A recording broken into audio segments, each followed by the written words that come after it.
رمضان رمضان رمضان يا حبيب رمضان رمضان ليتك دوما قريب.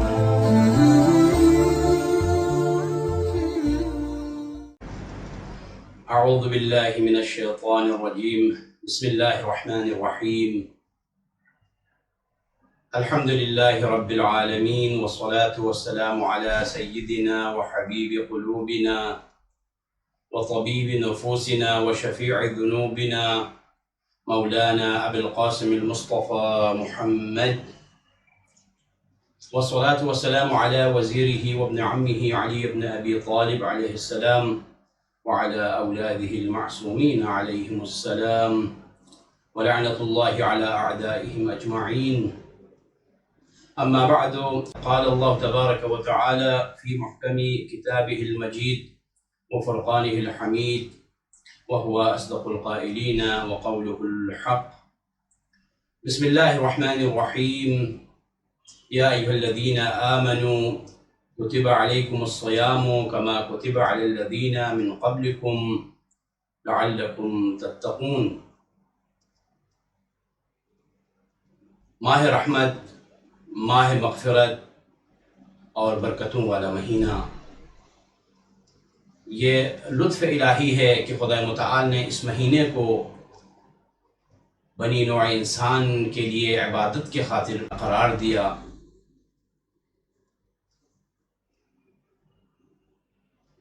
اور یہ مہینہ بہترین فرصت ہے انسان کے لیے کہ وہ اللہ کے قریب جائیں. تو عزیزان گرامی، اس مہینے میں مختلف عبادات کی تاکید کی ہے، مختلف دعاؤں کی تاکید کی ہے، اور مختلف دعائیں اس ماہ مبارک میں جو ہے مختلف دعائیں موجود ہے اس مہینے کے حوالے سے.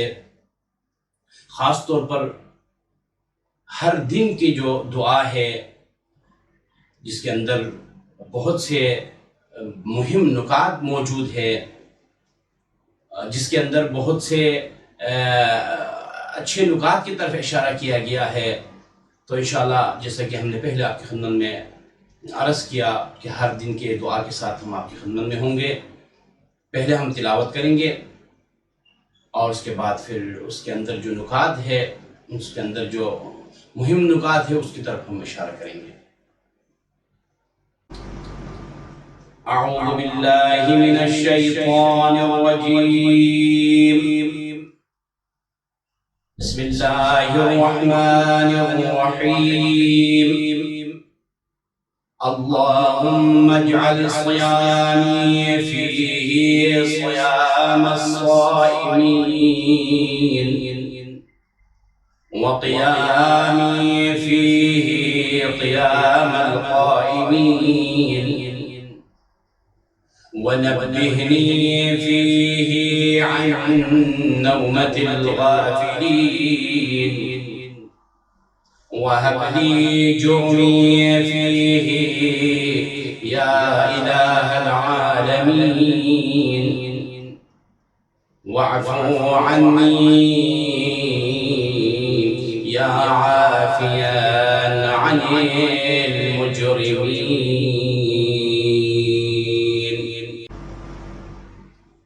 اے معبود،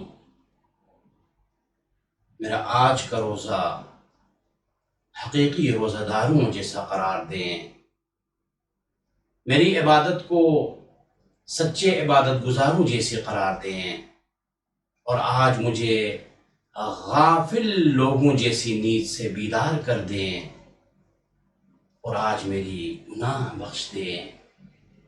اے جہانوں کو پالنے والے، اے گناہگاروں سے درگزر کرنے والے. اس دعا کے اندر 4 مہم نکات کی طرف اشارہ کیا گیا ہے، اور 4 چیزوں کی جو ہے اللہ سے دعا کی ہے. پہلا ہے کہ پروردگار، میرا یہ روزہ جو ہے، جو میں روزہ رکھ رہا ہوں، وہ روزہ واقعی ہو، حقیقی روزہ ہو. ایسا نہ ہو کہ میں صرف بھوکا رہوں اور پیاسا رہوں. کہ میرا روزہ جو ہے وہ واقعی روزوں میں شمار ہو، واقعی روزہ رکھنے والوں جیسے میرا روزہ ہو، جیسے انبیاء الہی نے روزہ رکھا ہے، جیسے اوصیاء الہی نے روزہ رکھا ہے، جیسے اہل بیت عصمت و طہارت نے روزہ رکھا ہے، تیرے خاص بندوں کی روزوں کی طرح میرا روزہ ہو۔ دوسرا یہ کہ پروردگار میری یہ جو عبادتیں ہیں، جو عبادت میں کر رہا ہوں، یہ جو میں شب زندہ داری کر رہا ہوں، یہ پورے رات میں عبادت میں مصروف ہوں، پروردگار میری یہ عبادت بھی ان سچے عبادت کرنے والوں کی عبادت میں کی طرح میری عبادت بھی قرار دیں۔ تیسرا یہ کہ پروردگار مجھے خواب غفلت سے بیدار کر دیں، غافل لوگوں سے مجھے نکال دیں، مجھے غافل لوگوں کی صف سے نکال دیں اور مجھے بیدار کر دیں، ہوشیار رکھیں مجھے ہمیشہ۔ چوتھا یہ کہ پروردگار جو گناہیں مجھ سے سرزد ہوئی ہے، جو گناہ میں نے انجام دیا ہے، پروردگار میرے گناہوں کو معاف کریں۔ تو عزیزان گرامی، بہت ہی مہم 4 نکات، مہم 4 دعائیں جو ہمیشہ انسان کو کرنا بھی چاہیے۔ روزہ رکھیں تو روزہ واقعی روزہ ہو، عبادتیں سچی عبادت ہو، خواب غفلت سے انسان ہمیشہ بیدار رہیں، اور گناہوں کی ہمیشہ مغفرت کے لیے دعا کریں۔ انسان ہے، سرزد ہوتی ہے، لیکن فوراً انسان منتبہ ہو جائیں، فوراً انسان ہوشیار ہو جائیں اور درگاہ الہی سے مغفرت کی دعا کریں کہ خدایا میرے گناہوں کو معاف کریں۔ اور یہ ہر انسان کی آرزو اور تمنا ہے کہ اس کا جو شمار جو ہے خدا کے مقرب ترین بندوں میں ہو جائیں۔ تو روزہ جو ہے، روزے کے حوالے سے میں آپ کی خدمت میں عرض کروں، روزے کی 3 قسم ہے۔ ایک روزہ عام ہے، ایک روزہ خاص ہے، اور ایک روزہ خاص الخاص ہے۔ روزہ عام، یہ جو عام ہم سب جو لوگ روزہ رکھتے ہیں، جو عام پبلک کا جو روزہ ہے، نہ کھاتے ہیں نہ پیتے ہیں، کھانے سے امساک اور پینے سے امساک، اور افسوس کے ساتھ کہنا پڑتا ہے صرف کھانے اور پینے سے پرہیز کرتے ہیں، باقی گناہوں میں مصروف ہے، غیبت کرتے رہتے ہیں، جھوٹ بولتے ہیں، مال میں ملاوٹ کرتے ہیں، ایک دوسرے کے خلاف گفتگو ہوتی ہے، فضول گفتگو میں بیٹھتے ہیں۔ تو روزہ تو فقہی طور پر قبول ہے، لیکن وہ یہ روزہ واقعی نہیں ہے،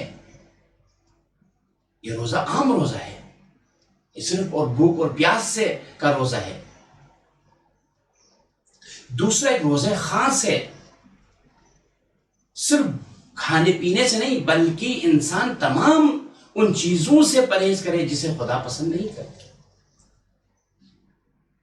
جب سحری کے لیے اٹھے تو وہ نیت کرتا ہے، جو روزہ خاص رکھنے والے جو ہے وہ نیت کرتا ہے پروردگار میں کھانے پینے سے امساک کروں گا، اور ساتھ ساتھ میرا پورا وجود کا روزہ ہوگا، میرے تمام اعضاء و جوارح کا روزہ ہوگا،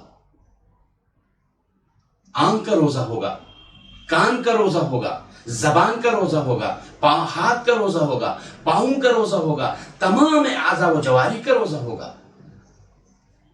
اور حدیث میں بھی ہے، مولا امام صادق نے فرمایا اذا صمت فلیصم سمعک وبصرک وشعرک وجلدک، جب روزہ رکھیں تو تمہارا جو ہے کان کا بھی روزہ ہونا چاہیے کہ غیبت نہ سنیں، گانا نہ سنیں۔ اب آپ روزے سے ہیں، آپ کہیں ڈرائیونگ کر رہے ہیں، کہیں جا رہے سفر پہ، اور پورا سفر آپ گانا چھوڑ کے جائیں، آپ روزے سے ہیں، یہ روزہ واقعی نہیں ہے۔ آپ کسی ایسے محفل میں بیٹھے ہیں جہاں اول سے آخر تک غیبت ہوتی ہے اور آپ غیبت سن رہے ہیں، یہ آپ کے کان کا روزہ نہیں ہے۔ آپ دن بھر مارکیٹوں میں آپ گھومتے رہتے ہیں، یا آپ کا کام، آپ کا جو مشغلہ ہے وہ دکانداری ہے، مارکیٹ کے اندر ہے، کسی مال کے اندر ہے، تو آپ روزے سے ہیں، لیکن دن بھر آپ کی آنکھیں جو ہے وہ تھکتی ہی نہیں ہے کہ نامحرموں کو دیکھ دیکھ کر، تو یہ آپ کی آنکھ کا روزہ نہیں ہے۔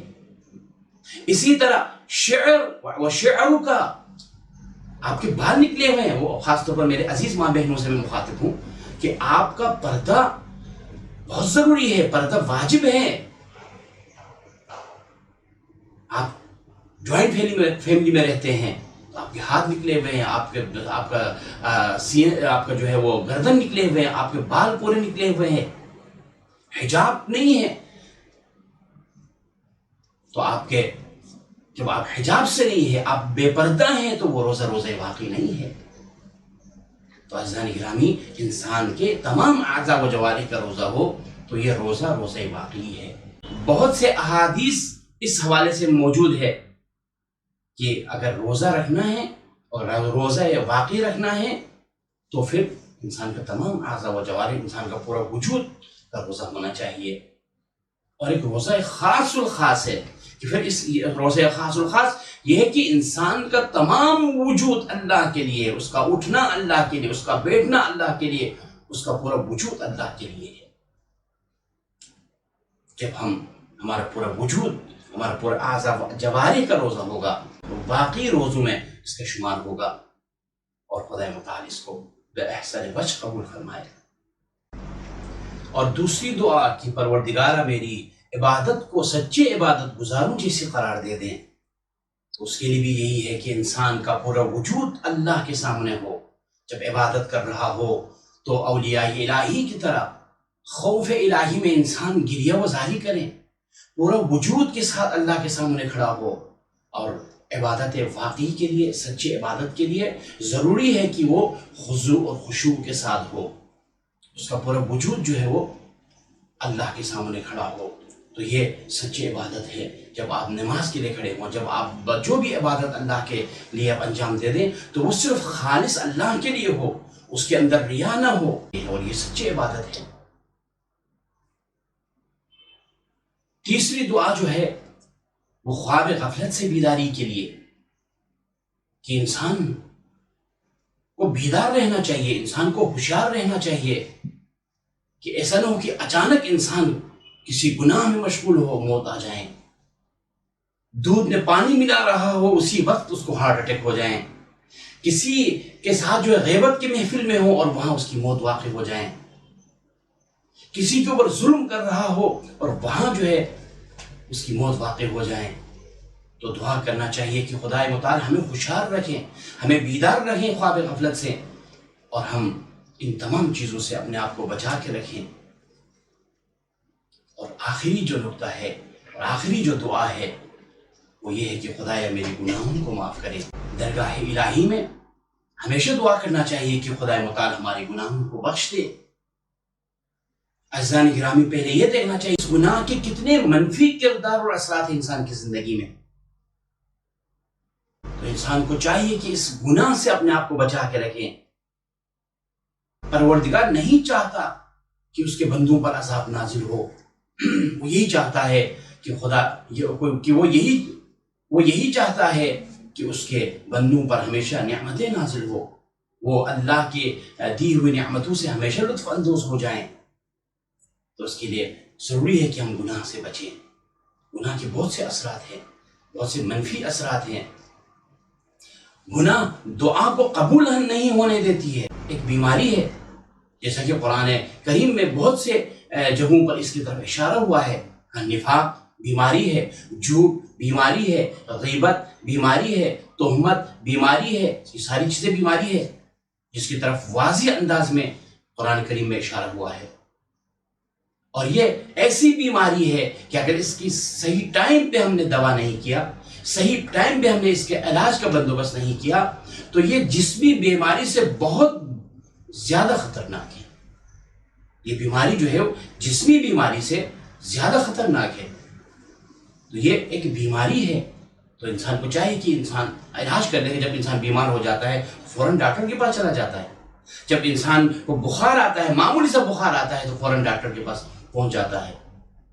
لیکن انسان بہت سے ایسے گناہوں میں مبتلا ہے جس کا اسے کوئی فکر ہی نہیں ہے، اس کے روح کو اس طرح کھا رہے ہیں جس طرح دیمک لکڑی کو کھاتی ہے، اور اس کو کوئی پرواہ نہیں ہے۔ اور سب سے خطرناک چیز اس بیماری کی وہ یہ کہ وہ خدا سے انسان کو دور کرتا ہے۔ انسان اور خدا کے درمیان میں حائل ہو جاتا ہے اور اللہ تبارک و تعالیٰ سے کوسوں دور لے جاتا ہے یہ گناہ انسان کو. انسان کی خوشبختی کو ختم کر دیتا ہے, انسان کی خوشیوں کو ختم کر دیتا ہے, انسان کی عمر کوتاہ ہو جاتی ہے گناہوں کی وجہ سے.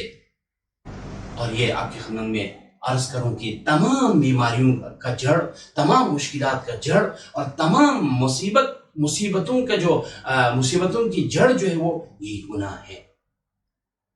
تو چاہیے کہ ہمیں کہ ہم زیادہ سے زیادہ توبہ کریں, درگاہ الہی میں استغفار کریں, خاص طور پر اس ماہ مبارک میں, اور اللہ تبارک و تعالیٰ سے دعا کریں کہ خدا متعال ہمارے گزشتہ گناہوں کو معاف کریں اور ہم آئندہ کے لیے ہوشیار رہیں, ہم خواب غفلت سے بیدار رہیں اور ساتھ ساتھ گناہوں سے بھی اپنے آپ کو بچا کے رکھیں.